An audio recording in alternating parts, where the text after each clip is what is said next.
Hello everyone, tarot with M Singh में ma'am Singh आप सभी का बहुत बहुत स्वागत करती हूँ। हमेशा की तरह मैं आ गई हूँ आपके पर्सन की एनर्जीज़ के साथ। देखते हैं कलेक्टिव लेवल पे आपके पर्सन की एनर्जीज़ क्या हैं, सबकॉन्शियस माइंड में क्या चल रहा है, इमीडिएटली क्या एक्शन एक्सपेक्टेड है।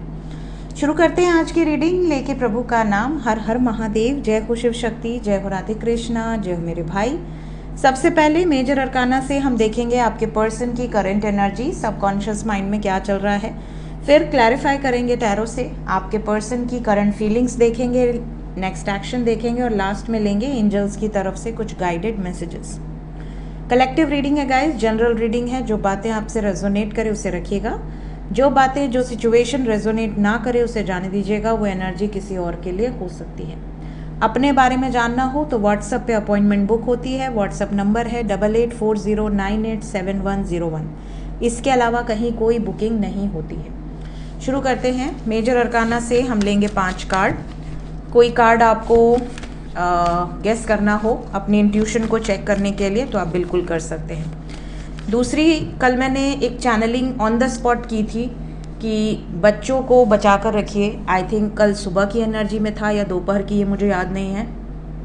उसके बाद से मेरे पास काफ़ी मैसेजेस आए हैं और न्यूज़ में भी अभी हमारे कंदवा पोखरा एक है मंदिर का एक कुंड है, वहाँ पर एक बच्चा अभी डूब के मर गया।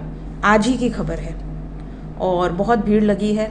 बहुत अजीब सी घटना ये। उस पोखरे में, मंदिर के पोखरे में कुछ लोग नहा रहे थे, उसमें एक बच्चा गिर के मर गया। और ये चैनलिंग मुझे कल हो गई थी क्योंकि एनर्जी पहले ही इन्फॉर्म कर देती है कि ऐसी कोई खबर हो सकती है। और मेरे व्यूवर्स में से ही कुछ लोगों के घर में घटना घटित हुई है। कल मुझे उन्होंने पर्सनली मैसेजेस किए, जिनमें से एक व्यूवर के घर में जो घटना घटित हुई उसमें मृत्यु हो गई उस बच्चे की।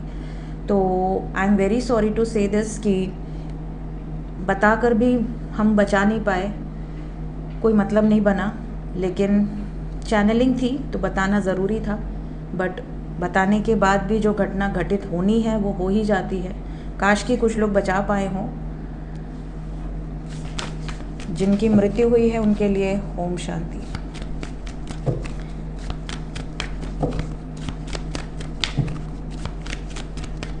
मेजर अरकाना से एक कार्ड गेस कर लीजिए। मैं कल खेली थी इसलिए आज हम नहीं खेलेंगे। नहीं, आप लोग डांटने लगते हैं, हमको बहुत डांट पड़ती है। मून, अरे हम मून क्यों बोल रहे हैं, फूल। मून मैंने नहीं बोला गाइस, वो पता नहीं कैसे निकल गया जुबान से। हर हर महादेव, जय Shiv Shakti.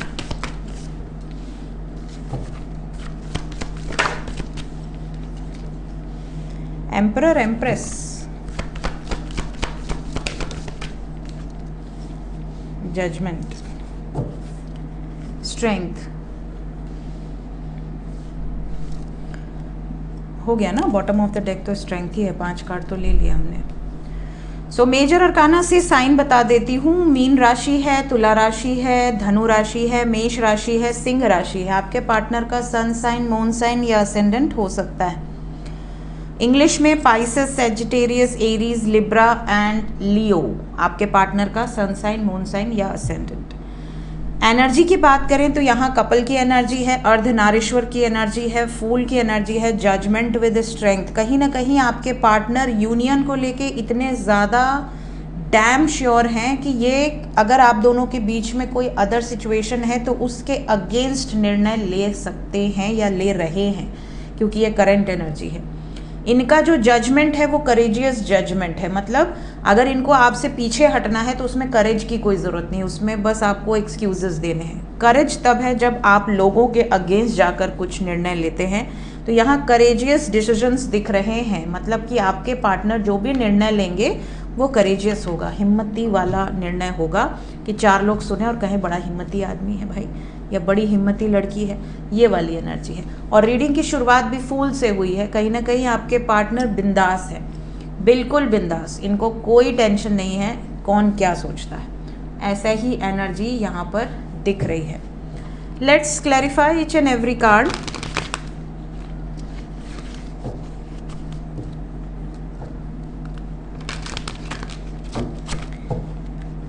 Let's clarify each and every card. फूल, फूल को क्लैरिफाई किया मून। देखिए देखिए ये होता है, मुझे भी नहीं पता मैंने क्यों मून बोला था। फूल जब मैंने निकाला तो मेरे ज़ुबान से मून निकला and we have got this. Same card के लिए मून की एनर्जी आई है, मतलब कहीं ना कहीं मून की एनर्जी मुझे फील हो गई थी और यहाँ से एंजल्स ने ये कंफर्म कर दिया। ज़ुबान रख लेते हैं एंजल्स, जो बोलो उसको रख लेते हैं। धन्यवाद। यहाँ मन की सुनने की एनर्जी है, अपने मन की, जो इनका मन कहेगा, जो इनकी अंतरात्मा कहेगी, ये वही सुनेंगे और वही करेंगे। टेम्परेंस,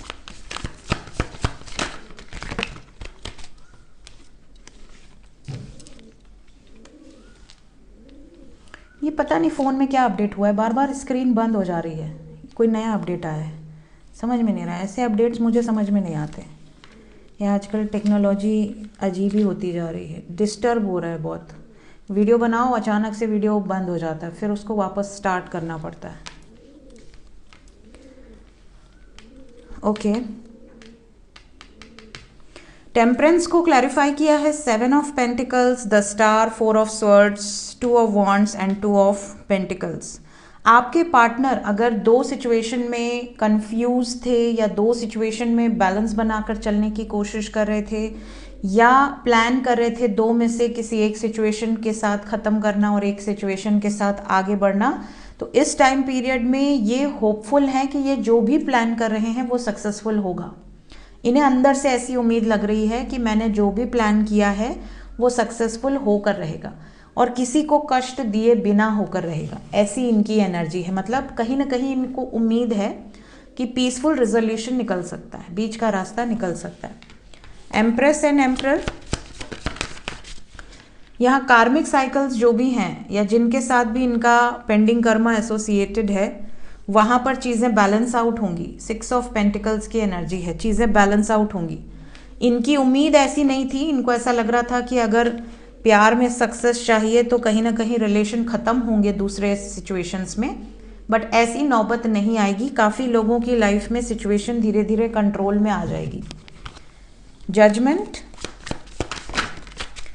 जजमेंट को क्लैरिफाई किया है पेज ऑफ स्वर्ड्स। इनका जो भी निर्णय है वो इन्होंने बता दिया है और बहुत करेज, जैसे स्ट्रेंथ के साथ बताया है, पूरी ताकत के साथ बताया है और इनकी प्लानिंग का हिस्सा है। कहीं ना कहीं ऐसा लग रहा है कि मैंने बता दिया है और अब उनको समय देना चाहिए कि वो इस सिचुएशन के लिए रेडी हैं या नहीं। स्ट्रेंथ,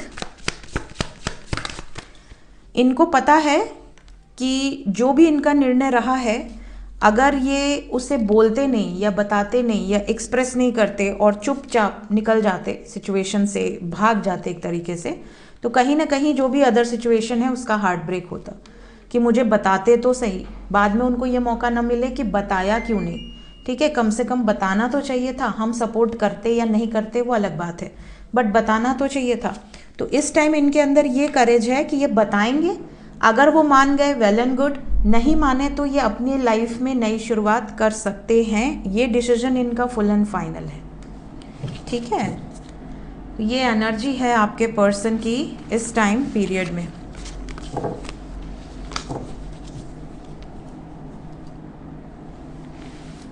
हर हर महादेव, जय शिव शंभू।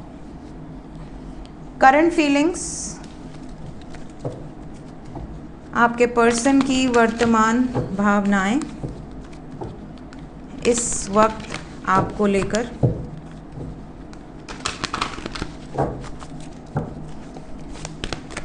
करंट एनर्जी आपको लेकर, आपके पर्सन की current energy, current feelings.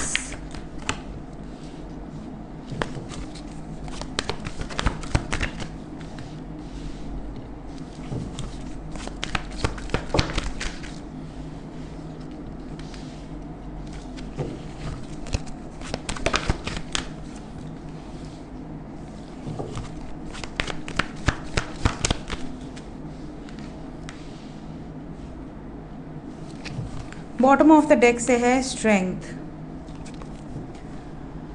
Guys यहाँ पे इनकी करंट फीलिंग्स की अगर मैं बात करूँ तो करंट फीलिंग्स में दे आर वेरी प्रोटेक्टिव। इस वक्त आपको लेकर बहुत ज़्यादा प्रोटेक्टिव हैं, बहुत ज़्यादा एक तरह से आपके लिए डेडिकेटेड हैं।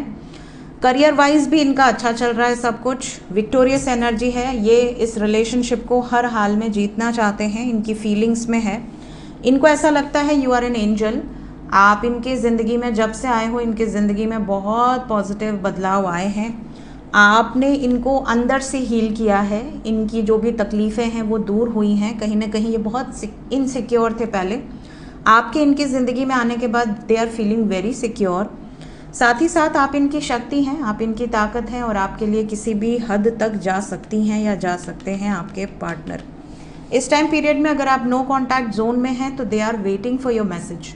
कहीं ना कहीं इनकी जो एनर्जी है वो आपके लिए इंतज़ार कर रही है, लेकिन सामने से एफर्ट्स नहीं लगा रहे, क्योंकि कहीं ना कहीं इन्होंने ही किसी बात पर आपसे बहस की थी। थोड़ा सा ईगो अभी भी है, इन्हें ऐसा लगता है कि बहुत कुछ कहना है बट सामने से अगर एक जेस्चर आ जाए तो हम एक्सप्रेस करें। तो ये वेट कर रहे हैं, काफ़ी लोगों के पार्टनर वेट कर रहे हैं और काफ़ी लोगों के पार्टनर इस वक्त अपने फ्यूचर प्लान्स को लेकर बहुत ज़्यादा डेडिकेटेड नज़र आ रहे हैं। But overall energy is very positive, very stable और बहुत स्थिर एनर्जी है। लॉन्ग टर्म बेसिस पर ये एनर्जी आपको पॉजिटिवली इफेक्ट करेगी। नेगेटिव एनर्जीज यहाँ पे नहीं दिख रही। नेक्स्ट एक्शन क्या एक्सपेक्टेड है?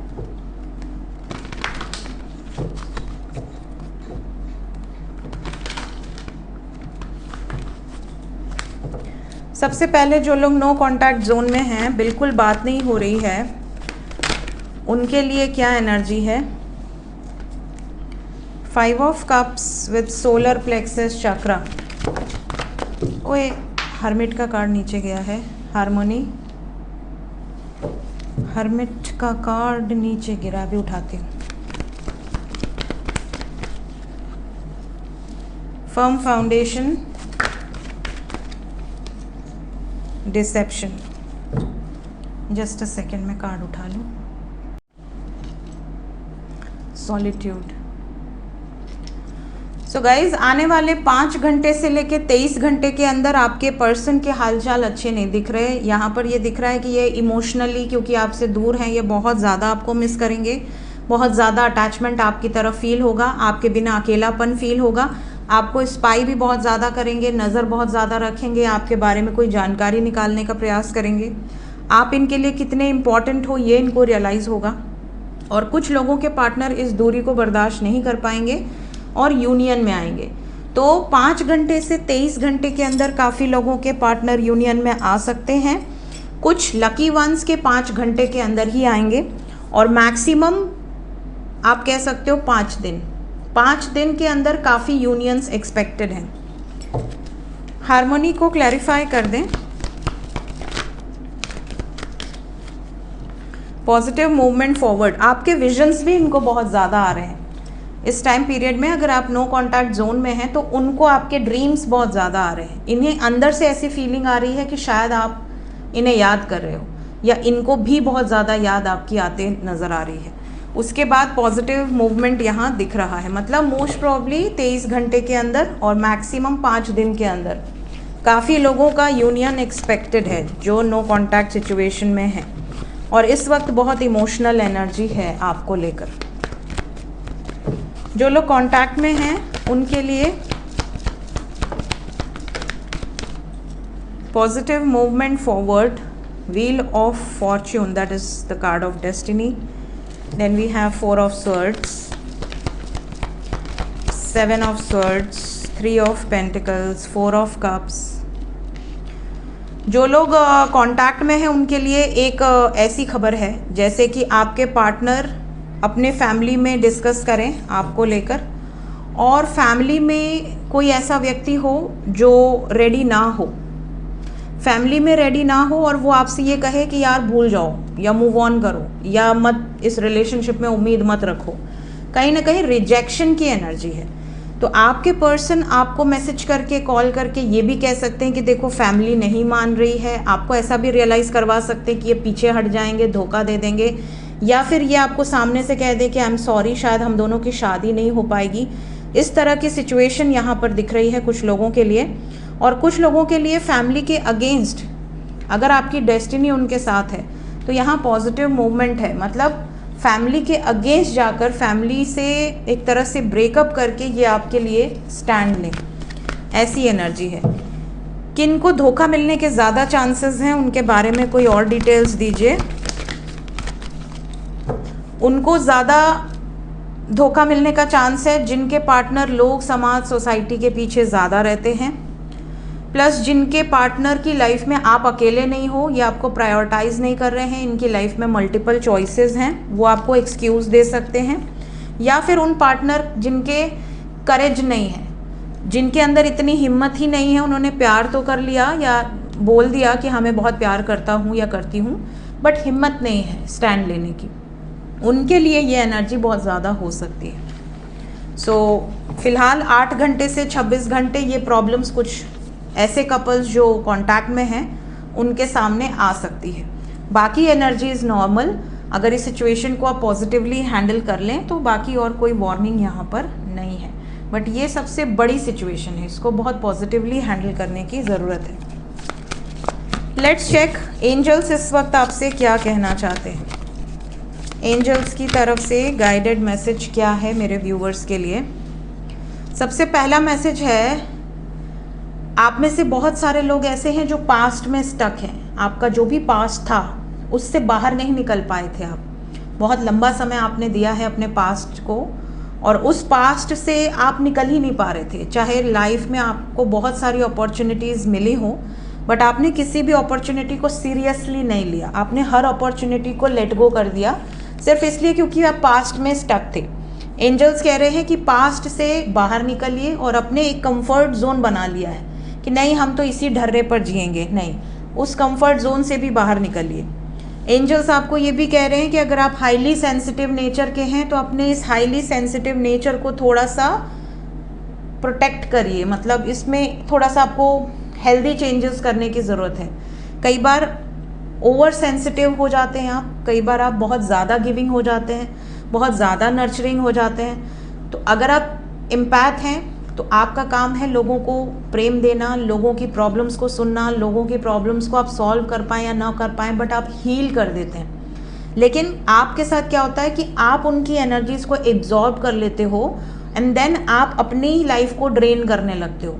तो जब तक आपके अंदर इनर सेल्फ से वो स्ट्रेंथ नहीं रहेगी कि आप 1000 लोगों की प्रॉब्लम्स को रिजॉल्व कर सको, तब तक आप अगर एम्पैथ हो तो आपके लिए मुसीबत है, क्योंकि आप दूसरों की नेगेटिविटी को एब्जॉर्ब कर लोगे, आपकी हेल्थ में प्रॉब्लम शुरू हो जाएगी, आपके करियर में प्रॉब्लम शुरू हो जाएगी, आपकी पर्सनल लाइफ में प्रॉब्लम शुरू हो जाएगी, क्योंकि आप नेगेटिविटी को लेते जा रहे हो हाईली सेंसिटिव नेचर के कारण। तो अगर आप हाईली सेंसिटिव हो और आप लोगों की नेगेटिविटी ले रहे हो तो अपने आप को इतना ऑरा स्ट्रांग रखो कि आपके ऑरा के अंदर वो नेगेटिविटी इंटर ना कर पाए, ठीक है, ये आपको ज़रूर करना है। एंजल्स आपको ये भी कह रहे हैं कि जहाँ पर जो चेंज रिक्वायर्ड है उन चेंजेस से पीछे मत हटो। कई बार आपको पता होता है कि आप एक टॉक्सिक रिलेशनशिप में हैं जहाँ पर आपके साथ सिर्फ और सिर्फ लड़ाई झगड़े, रोना धोना, गाली गलौज, मार पीट, बहुत ही गंदगी, और ऐसे रिश्ते में रहकर भी आपको ऐसा लगता है कि यार ठीक है मुझे यही चाहिए, ठीक है। कई बार आपके लाइफ में ईश्वर उस व्यक्ति को आपसे दूर करना शुरू कर देते हैं क्योंकि वो आपको प्रोटेक्ट करना चाहते हैं। वो आपके लाइफ में एक शील्ड की तरह बना देते हैं कि मेरे बच्चे को कोई हार्म नहीं कर सकता।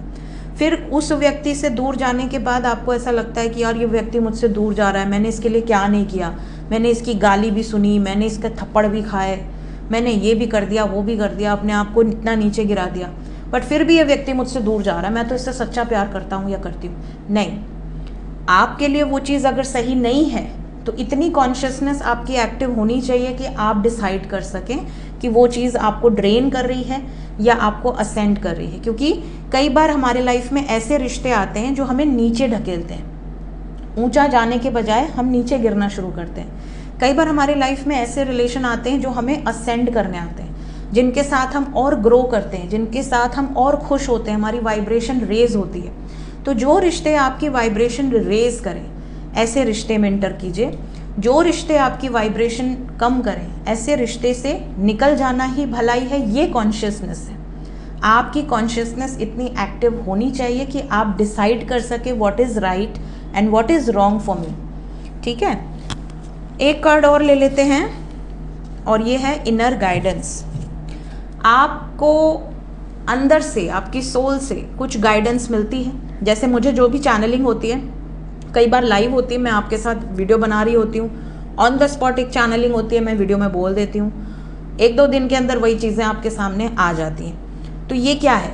ये इनर गाइडेंस है। मैं चाहूँ तो उसको रोक सकती हूँ। मैं रीडिंग, लव रीडिंग कर रही हूँ, बोल कुछ और रही हूँ, और आप भी सोचेंगे एक बार, अब आप में से 100% नहीं सोचेंगे, बट 5% सोच सकते हैं कि लव रीडिंग में ये क्यों बताया, इसकी ज़रूरत नहीं थी। ठीक है, लेकिन ज़रूरत होती है, क्योंकि मैं इनर गाइडेंस को रोकती नहीं हूँ। जो ऑन द स्पॉट जो चैनलिंग, हो सकता है कि मेरे उस मैसेज से कुछ लोगों की जान बची हो, कुछ लोगों की नहीं बची, कुछ नहीं कर पाए हम, लेकिन कुछ लोगों की बची भी होगी, तो लोग थोड़ा ज़्यादा कॉन्शियस होंगे उस दिन। तो ये एक इनर गाइडेंस होती है जो आपको ऑन द स्पॉट सुननी होती है, ऑन द स्पॉट बतानी होती है, क्योंकि हम यहाँ अपने पैसे कमाने के लिए नहीं बैठे हैं। ठीक है, हम यहाँ अपने किसी पर्पस से नहीं बैठे हैं। हमारा जो मेन पर्पस है वो आप लोगों तक मैसेज पहुँचाना है, आप लोगों को हील करना है, आप लोगों को गाइड करना है। ठीक है, तो अगर मैं वही पर्पस में फेल हो जाऊँ तो मैं यहाँ कुछ भी बोल लूँ, उससे मेरा कोई मतलब नहीं है, मुझे ईश्वर को जवाब देना पड़ेगा। तो इनर गाइडेंस आपको सुननी चाहिए। आपको भी इनर गाइडेंस अपनी बात बोलती है। आप में से कुछ लोग उस पर अटेंशन देते हो, कुछ लोग अटेंशन पे नहीं करते। तो अपने इनर गाइडेंस को हमेशा प्रेफर कीजिए, हमेशा प्रायोरिटी पे रखिए। कौन सी चीज़ सही है, कौन सी चीज़ गलत है, ये भी आपको आपकी इनर गाइडेंस बता देती है। इसको आप कैसे सुन सकते हैं, कैसे इसको फॉलो कर सकते हैं? Through meditation. जब आप मेडिटेट करते हैं, चाहे देखिए, सबका ज़रूरी नहीं है कि सब लोग ब्रह्म मुहूर्त में उठ पाएँ। कई लोग तो 2-3 बजे सोते हैं। मुझे ही 1:30 बज जाते हैं काम करते करते। 1:30-2 बजे कितनी बार मैं पर्सनल रीडिंग सेंड कर रही होती हूँ, फिर भी मैं 4:30 बजे उठ जाती हूँ, मैक्सिमम 5 बजे। लेकिन पहले जब मैं इतना ज़्यादा हार्ड शेड्यूल फॉलो नहीं करती थी, तो 3:40 पे मेरी आंख अपने आप खुल जाती थी। ठीक है, अपने आप।